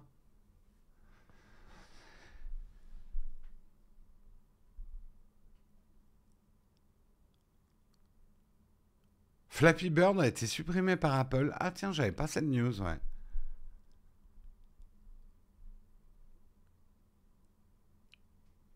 Non, non, mais on va falloir qu'on change de caméra, hein. Mais bon, on n'a pas tout à fait le budget. Je suis hyper déçu. Parce qu'elles ont même pas un an, ces caméras. Elles chauffaient pas au début, elles chauffent maintenant. Je veux pas faire de la mauvaise pub à Sony parce que c'est un usage très particulier de ce boîtier Sony. Mais le fait qu'ils se mettent en surchauffe au bout d'une heure, 1h15, ça me déçoit. À mon avis, la garantie n'y changera rien. C'est comme ça. Bah, c'est la dernière Sony Alpha 7 IV hein, qui me fait des surchauffes. Basti, salut à toi, Basti. Bah, le boîtier n'est pas. Mais il est conçu normalement pour faire des lives. Il y a tout pour faire du live avec. Sauf que ça chauffe. Non, mais c'est des défauts de conception. On sait que les caméras Sony, elles chauffent. Après, combien de personnes font tourner leur caméra pendant 1h30? Mais voilà, aujourd'hui, je vais être honnête, et j'en veux pas à Sony, je veux pas être ennemi avec eux, je les aime bien, bisous et tout, mais je ne conseillerais absolument pas à quelqu'un qui s'équipe pour faire du streaming de prendre une caméra Sony. Alors certains vont me dire, moi j'ai pas de problème. Tant mieux pour toi, camarade.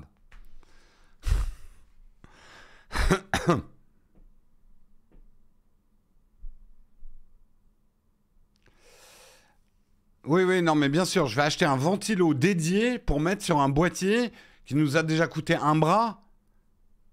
Ça, je sais, hein, les Sony fanboys me disent Jérôme, tu n'as qu'à acheter un petit ventilo. Il y en a qui sont faits pour rafraîchir la caméra. Non, non, non, non, tu sais ce que je vais faire? Je vais prendre une caméra chez Panasonic qui maintenant a un autofocus et qui, elle, peut tourner pendant 6 heures sans aucune chauffe.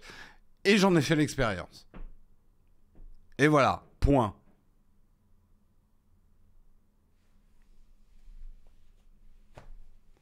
Pourquoi t'engages pas un intérimaire pour qu'il souffle sur le boîtier? Parce qu'il fera des postillons et ça va poser un problème d'humidité.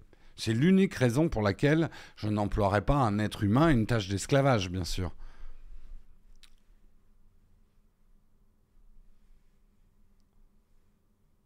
Oui, non, mais bien sûr, je vais coller des dissipateurs sur mon boîtier. Non, mais les gars, vous avez fumé quoi ce matin?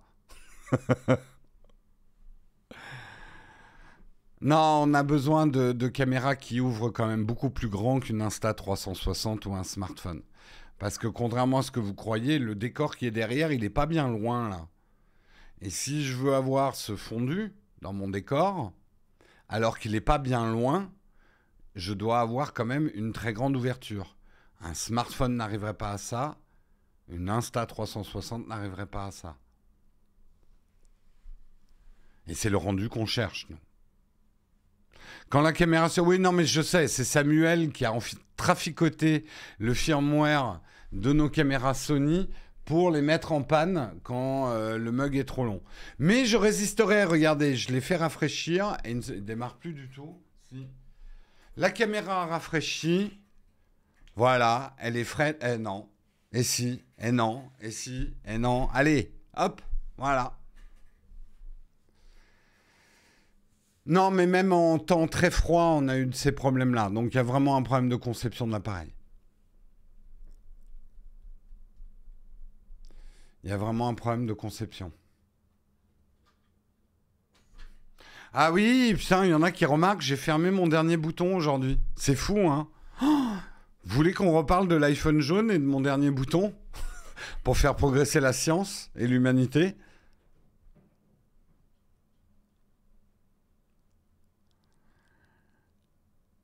Est-ce que le firmware est à jour? Oui, le firmware est à jour. Ça me paraît une journée idéale, tout à fait. Bon, sur ce, il nous reste 15 minutes. Allez, on n'a pas de sponsor. Les sponsors, c'est vous. N'oubliez pas de contribuer. Demain, on est jeudi, il y aura un jeudi contributeur. Et un grand merci à tous les contributeurs de ce matin. Je regarde si j'en ai oublié. Oui, Illumi, Z pour ton 5e mois d'abonnement. Burzouf, on dirait une école d'Harry Potter. 25e mois d'abonnement, c'est plus de l'amour, c'est de la rage. Merci Toelat pour ton 14e mois d'abonnement. Merci Fessavo pour ton 12e mois d'abonnement. Pulse, je crois que je t'ai déjà remercié, mais je te remercie encore pour ton 16e mois d'abonnement. Sandokan, je t'ai déjà remercié, mais 29e mois d'abonnement. C'est plus de l'amour, c'est de la rage. Grand merci aux contributeurs d'aujourd'hui. Merci Scuenzo qui rentre dans la danse avec 18 mois d'abonnement à l'instant même. Un grand merci à vous. On lance tout de suite le camp de fac. Le bouton, il y a de la poussière dessus, tellement ça fait longtemps qu'on n'a pas fait un camp de fac.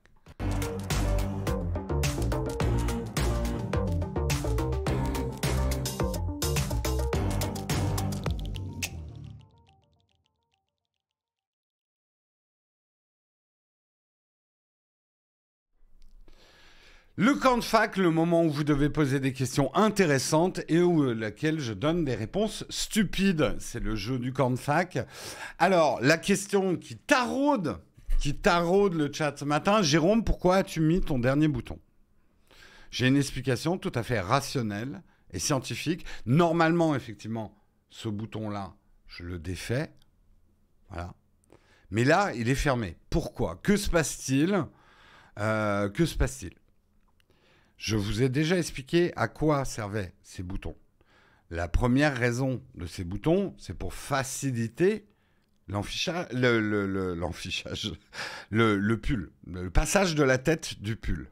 Hein, la petite naissance que nous vivons tous les matins quand on enfile un pull. Excusez-moi, je ne sais pas pourquoi. Bref.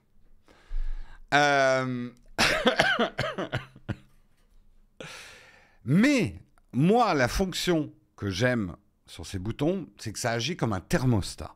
Eh oui. Plus vous fermez le col de votre pull marin, si Bastien est encore là, il vous confirmera, c'est de l'ergonomie, tout ça. Si vous fermez complètement le col de votre pull marin, l'air ne s'échappe plus ici. Alors, on est limite étranglé. Non, en fait, le col est très serré, donc l'air ne s'échappe plus, donc vous conservez encore plus de chaleur. Hein, voilà. Eh bien, déduction, cher chat, si j'ai fermé mon bouton du haut ce matin, c'est probablement parce que j'avais froid.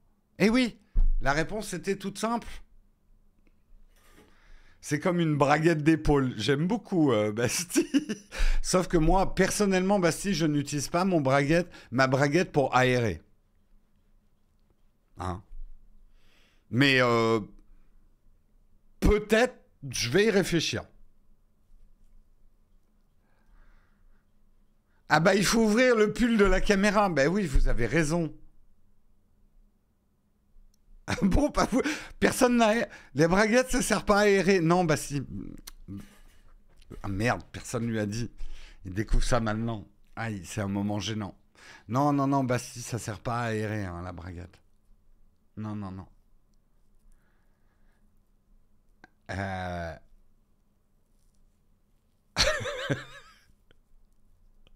Tu pensais que les gens qui te souriaient dans la rue quand t'avais la braguette ouverte, c'était uniquement parce qu'ils trouvaient ça très positif que tu sois un garçon très bien aéré? Non, Basti. Non, non, non.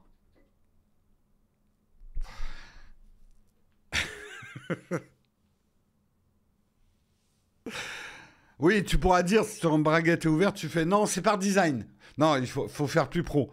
Si quelqu'un te dit, mec, ta braguette est ouverte, t'inquiète, c'est par design. Euh, c'est excuse dans solo. J'avoue que je me lâche un peu ce matin. C'est ce que je dirais au juge. Aïe, aïe, aïe. Aïe, aïe, aïe. Non, sans rire. Si vous avez des questions tech, des questions d'achat et tout, des questions chiantes. Non, je plaisante. Si vous avez des questions, je peux y répondre, hein. On n'est pas là que pour parler du pull. Pourquoi j'avais froid ce matin? Eh ben parce qu'on a baissé un peu les radiateurs et pourtant il fait froid. Mais on s'est dit merde, consommation. Alors, pourtant on a un chauffage collectif. Mais en fait, le chauffage collectif ne doit pas vous empêcher de baisser votre radiateur.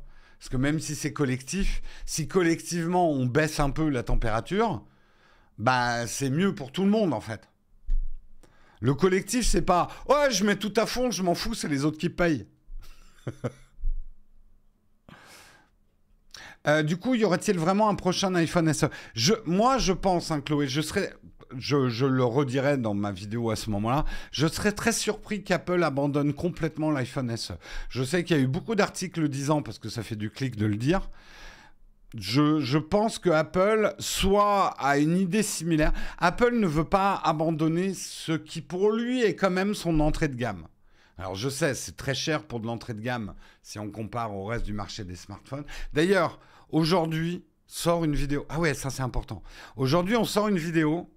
J'espère que le titre va vous plaire. Je vais le tester. On va tester le titre. De toute façon, on va pas le changer. On le changera peut-être si elle flop au démarrage. Le titre de la vidéo, c'est Vous payez vos smartphones trop cher et c'est de notre faute. Est-ce que vous avez envie de cliquer là-dessus? Vous payez vos smartphones trop cher et entre parenthèses, et c'est de notre faute. Notre faute, nous. Vous cliquez?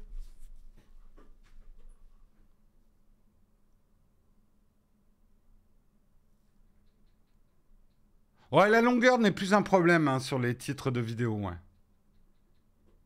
Je clique, oui, je clique. Bon titre, mauvais titre. Je regarde tout Nowtech, c'est très gentil, Trash. Si tout le monde pouvait faire comme toi. Je réponds rapidement à deux questions, deux, trois questions tech intéressantes. Y a-t-il un modèle de micro sans fil un peu supérieur au Rode Go? On est en train de tester la version de DJI en ce moment qu'on s'est acheté parce qu'on a perdu, nous, on n'avait pas des Rode avant, on avait des Holy Land et on les a perdus. On les retrouvera peut-être un jour, mais on les a perdus. Bref, on a acheté la version de DJI, je t'en dirai un petit peu plus. Quel modèle de micro sans fil? C'était ça. L'Apple Watch Ultra pour le sport, bien ou pas bien comparé à une Garmin? C'est une vaste question. J'ai envie de dire, ça dépend le sport que tu fais et ce que tu attends d'une Tool Watch en fait. Garmin reste quand même supérieur pour des fonctions hyper dédiées sur certains sports. L'Apple Watch Ultra est plutôt une bonne Apple Watch avec des fonctions sport. Tu vois ce que je veux dire?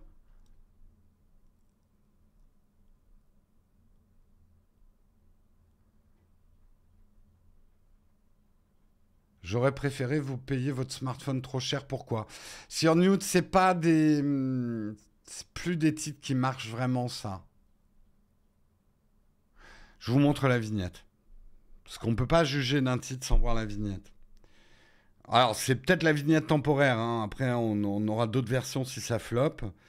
Là, je vous fais vraiment rentrer dans les arcanes du truc. Attendez, elle va être où la vignette? Voilà. Ça va être la vignette. Vous payez votre smartphone trop cher et c'est de notre faute.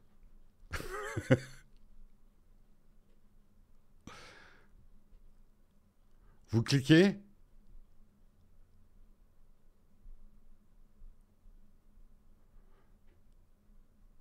Est-ce que vous avez remarqué une petite subtilité sur l'étiquette?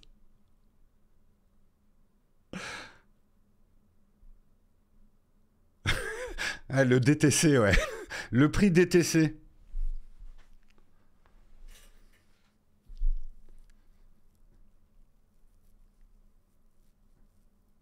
Une petite chaîne en or en plus, ouais, il me manque...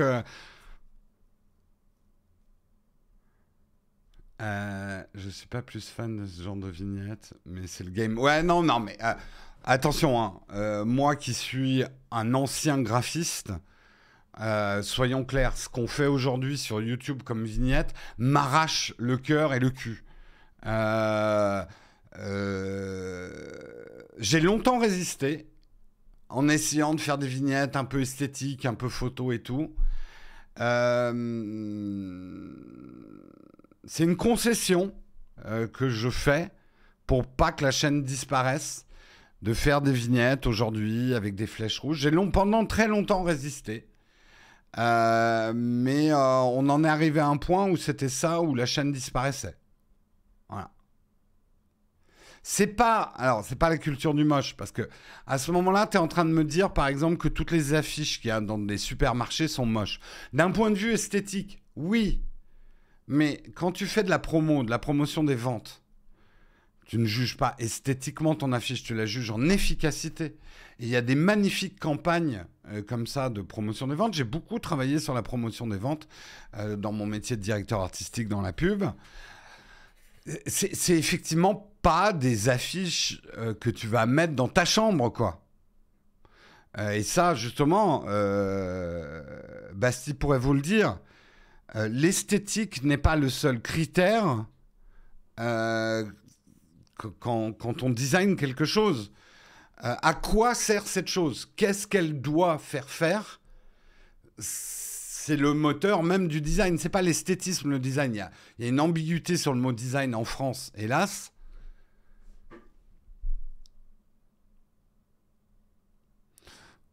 Nous, à mon époque, on avait un mot quand on travaillait sur ce genre de projet. On disait, c'est pas de la créa que tu vas montrer à tes parents pour leur expliquer le métier que tu fais. Et moi, c'est une chose, alors je me permets de l'expliquer, Bastille vous le direz mieux que moi, mais moi, par exemple, j'ai beaucoup travaillé avec les polices de caractère, avec la police, et en typo, un maître typographe m'avait expliqué une chose qui m'est restée et qui s'applique pour moi à tout le design. Il m'expliquait une police de caractère, il y a un crantage dessus, il y a la lisibilité d'un côté et la visibilité de l'autre. Plus tu vas bouger ton curseur vers la visibilité, plus tu vas perdre en lisibilité. Mais plus tu vas vers la lisibilité, plus tu vas perdre en visibilité. Pourquoi ? En France, par exemple, la police de caractère la plus lisible, c'est la Garamond, puisque, en tout cas, à mon époque, ça a peut-être changé depuis, mais à mon époque, c'était la police de caractère qu'on utilisait pour tous les livres avec lesquels on apprenait à lire. Donc c'est la police de caractère la plus lisible. Mais la Garamond, si vous connaissez un petit peu cette police à patins, est une police qui est peu visible. On l'utilise dans le luxe parce qu'elle est un peu classe, elle fait statutaire, elle fait classique, mais elle est peu visible. Elle flash pas, quoi. Et à l'inverse de la visibilité, par exemple, un tag va être extrêmement visible, mais complètement illisible. Mais c'est pas grave. Si c'est la visibilité que vous cherchez le plus, on s'en fout que ça soit lisible.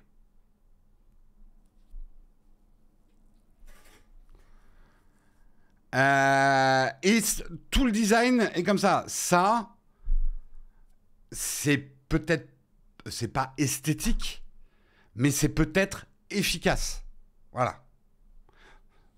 La fonction d'une vignette, c'est de vous donner envie de cliquer dessus, pas de l'accrocher chez vous au mur, quoi. Bon, après, vous avez le droit. Hein.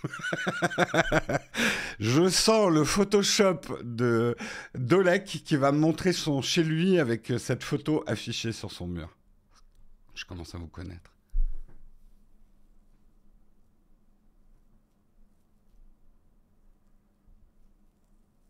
Oui, non, non, mais la main, en fait, c'est un montage Photoshop, hein. J'ai eu beaucoup de mal à assortir. Ça, la photo de moi, ça a été faite à l'iPhone à l'arrache. Et je l'ai collé, en fait, sur une photo qui existe déjà.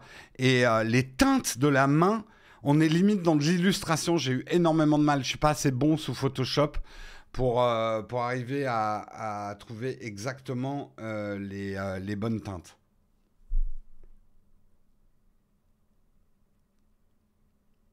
Oui, Samuel, on n'est pas vendredi, mais c'est mon anniversaire. Tu me laisses 5 minutes?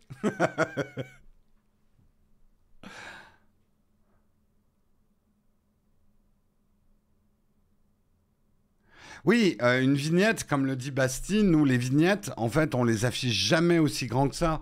Nous, pour juger d'une vignette, même on la met plus petit que ça, on la met vraiment, vraiment en tout petit, la vignette, pour pouvoir en juger. En gros, une vignette doit fonctionner, là, vous voyez ma caméra, ça doit fonctionner comme ça, quoi.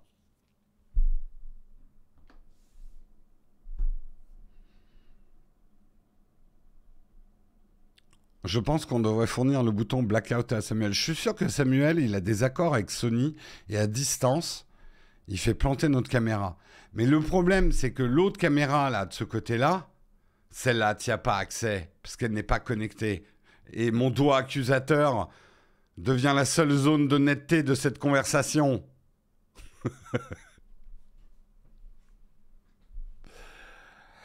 Pourquoi les USB-C à USB-C Apple coûtent 25 euros? Y a-t-il une alternative? Oui, il y a des alternatives. Surtout que moi, je conseille absolument pas les câbles Apple. Ils sont pas très très bons en câble. Ce qu'il faut, c'est que tu regardes les débits qui sont assurés par le câble d'Apple et que tu retrouves l'équivalent. Moi, je fais plus simple aujourd'hui. J'achète. Alors, ça me coûte cher, mais je n'achète plus que des câbles Thunderbolt 4 ou en tout cas USB 4 en termes de débit. J'achète plus que ça. J'achète plus que le top du top pour pas m'emmerder à me dire quel câble fait quoi en fait.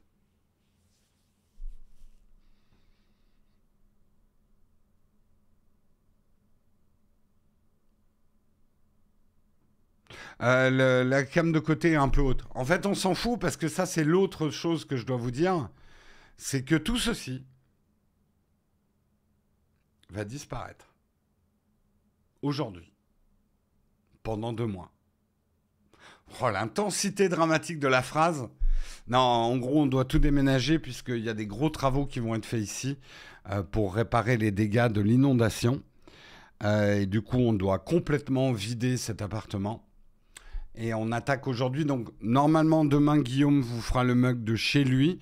Et si, Inch'Allah, tout se passe bien, on va reconstruire un petit studio live dans l'ancien décor.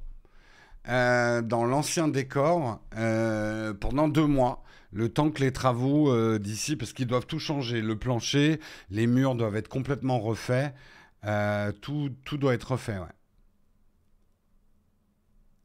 Non, non, on va pas jeter la bibliothèque sur Newt. Ah, ça vous a trigger, hein, le prix de cette bibliothèque. Euh, Bah, c'est un peu chiant. Bah, si, mais c'est la vie. Hein. On n'arrête pas les inondations, on n'arrête pas le progrès, on n'arrête pas les conneries. Il faut vivre avec. Il faut surfer sur l'inondation. La loose, bah vas-y, enfonce-nous.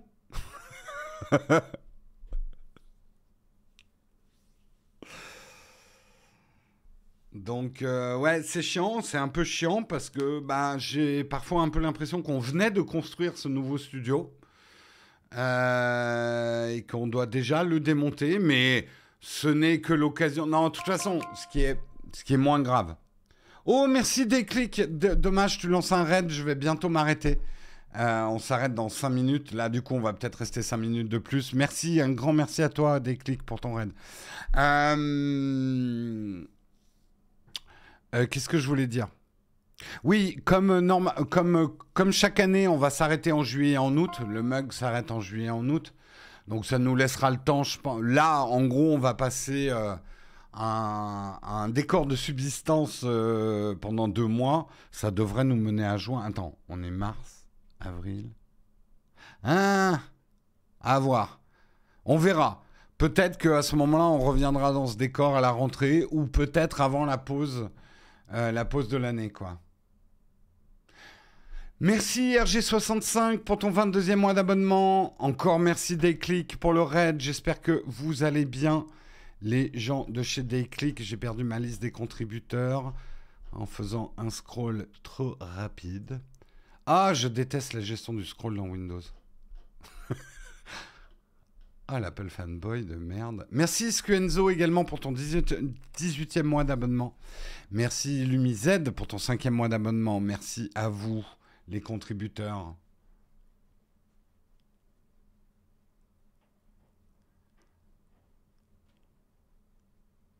Est-ce que tu as une marque de câble à recommander? Écoute, moi, Anker et Ugreen, ça fait partie des deux marques que j'achète souvent. J'ai pas de préférence spéciale. Anker, Ugreen. Qu'est-ce que j'ai acheté dernièrement? Attendez. Yep.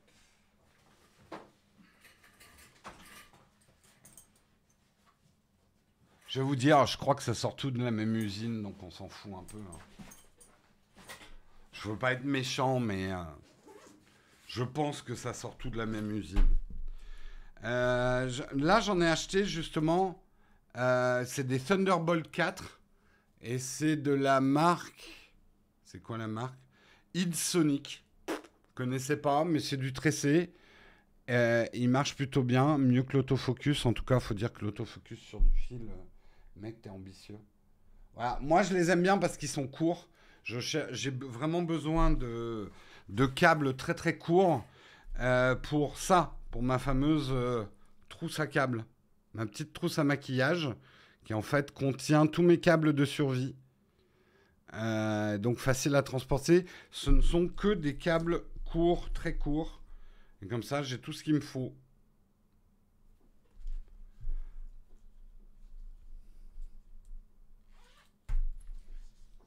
Les câbles courts, quasiment au même prix, voire plus que les câbles longs. Ouais, ben, je pense qu'il y a moins de demandes, ouais. Le souci n'est pas la manufacture du câble, oui, parce qu'en fait, il badge. Mais ce qu'il vous faut, c'est la qualité de la connectique, l'usine des fiches. En gros, du tressé, c'est quand même généralement pas trop mal.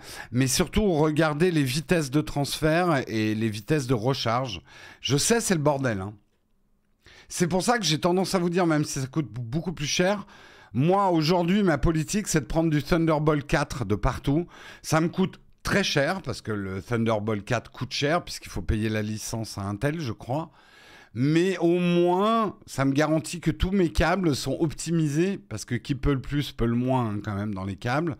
Donc peut-être pas aller jusqu'au Thunderbolt 4, mais acheter des câbles qui sont USB 3, USB 4, ça vous assure qu'ils vont être compatibles avec tout un tas de choses.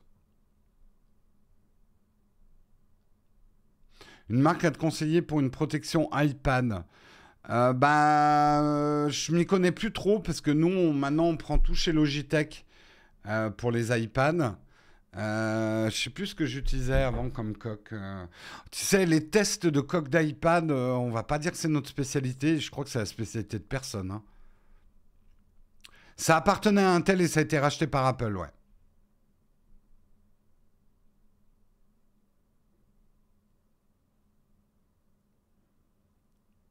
Ah oui, c'était ESR que j'achetais avant pour les coques iPad. Et j'en étais content. Disons que ça avait un très bon rapport qualité-prix. Elle pétait, mais elle pétait au bout de 2 ans. Mais comme je les avais payés moins de 20 euros, ça allait, quoi.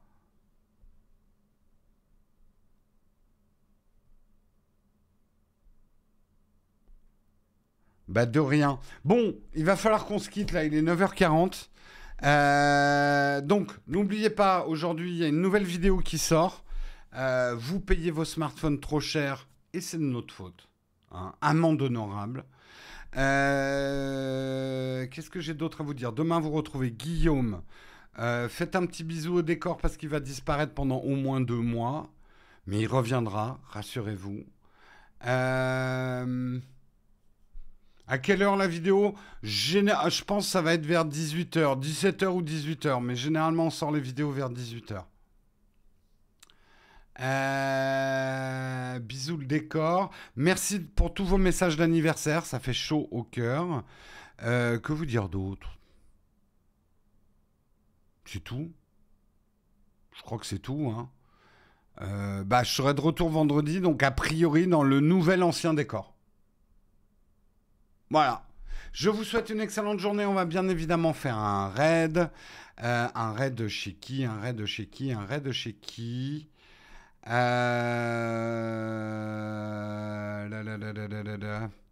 regarde un peu ce que font les gens. Merde.